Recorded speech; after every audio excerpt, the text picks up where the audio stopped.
Board exam का मौसम चल रहा है और कई छात्रों ने अपने बोर्ड एग्जाम में आंसर याद ना होने पर अपने मन से बना बनाकर जैसे तैसे जवाब लिखा है। अब ऐसे छात्रों के मन में सवाल यह है कि खुद से बनाकर लिखने पर क्या कॉपी चेकिंग में नंबर मिलेगा, मार्क्स मिलेगा? अगर मिलेगा तो कितना मिलेगा? तो इस सवाल का जवाब आपको इस वीडियो में बिल्कुल स्पष्ट यानी क्लियर मिलने वाला है। देखिए, यह परिस्थिति कभी न कभी हर छात्र के साथ आती ही है, क्योंकि हर छात्र को एग्जाम में पूछे गए हर सवाल का जवाब याद ही हो ये कोई ज़रूरी नहीं होता। ऐसे समय में क्वेश्चन को छोड़ने से बेहतर होता है उस क्वेश्चन को अपने तरीके से उसमें कुछ भी मिला जुला कर लिख दिया जाए, जैसे भी आए जितना भी आए। क्योंकि कहा जाता है ना कि भागते भूत की लंगोट भली, मतलब पूरा का पूरा क्वेश्चन छूट जाए उससे तो अच्छा है ना कि उसमें अपने मन से कुछ बनाकर लिख दिया जाए। क्योंकि बिल्कुल नहीं लिखने पर तो कुछ भी नहीं मिलेगा, पर अगर अपने मन से हम लिख देते हैं तो फुल मार्क्स ना सही कुछ तो मिलेगा ना। फिर भी अपने मन से बोर्ड एग्जाम में लिखने पर बाद में यह टेंशन तो बना ही रहता है कि लिख तो दिया है मैंने, पर नंबर मिलेगा कि नहीं मिलेगा, मिलेगा तो कितना मिलेगा, कि पूरा कटेगा। तो नंबर मिलना या ना मिलना कई बातों पर डिपेंड करता है, इसके पीछे कई फैक्टर काम करते हैं।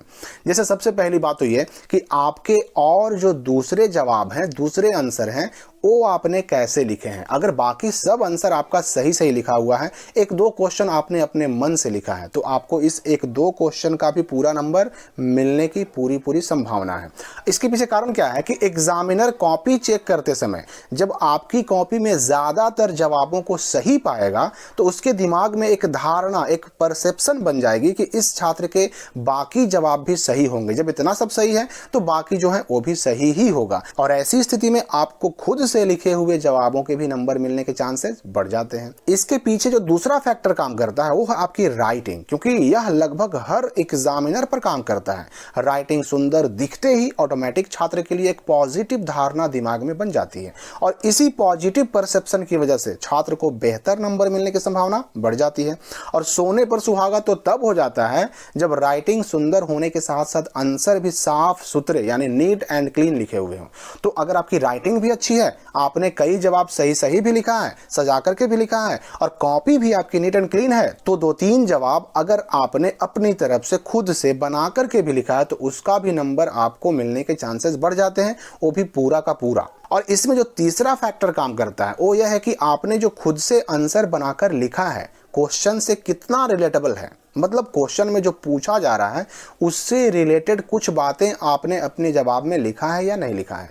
तो मतलब यह हुआ कि अगर आपका आंसर क्वेश्चन से रिलेटेड होगा तो आपको उस खुद से बनाकर लिखे हुए आंसर के लिए भी मार्क्स मिलेंगे। भले ही फुल मार्क्स ना मिले, लेकिन 50% तो कम से कम मिलेगा ही मिलेगा। मतलब अगर 4 नंबर का सवाल है तो 2 नंबर तो मिलेगा ही मिलेगा, अगर 2 नंबर का सवाल है तो 1 नंबर तो मिलेगा ही मिलेगा। ये डिपेंड करता है कि आपने क्वेश्चन से रिलेटेड कितना लिखा है या बिल्कुल हट के लिखा है। अगर रिलेटेड थोड़ा बहुत भी होगा तो नंबर आपको उसमें कुछ ना कुछ तो मिलेगा। और अगर आपने खुद से लिखने के चक्कर में उल्टा सीधा कुछ भी यहाँ वहां से उठाकर लिख दिया जिसका कोई अर्थ कोई मतलब नहीं निकलता, तो फिर भूल जाइए कि आपको उस क्वेश्चन का नंबर मिलने वाला है। तो इसलिए मैंने पहले ही कहा कि भागते भूत की लंगोट भली, क्वेश्चन पूरा छूट जाए उससे अच्छा है कि वो कुछ दे करके जाए। पूरा छूटने पर कुछ भी नहीं मिलेगा, लेकिन अगर कुछ लिखेंगे रिलेटेबल होगा तो थोड़ा बहुत तो मिलेगा ही मिलेगा। पूरा का पूरा भूत भाग जाए इससे अच्छा है कि हम उसका लंगोट ही कम से कम रख लें, कुछ तो फायदा होगा। तो मेरा ख्याल है कि आपको समझ में आ गया होगा कि आपने जो अपने एग्जाम में अपने से बनाकर जवाब लिखा है उसके लिए आपको कितना नंबर मिलने जा रहा है। आपके मन में भी अगर कोई सवाल है तो वीडियो कमेंट बॉक्स में पूछ सकते हैं। फिलहाल इस वीडियो को लेते हैं, मिलते हैं हम अगली वीडियो में।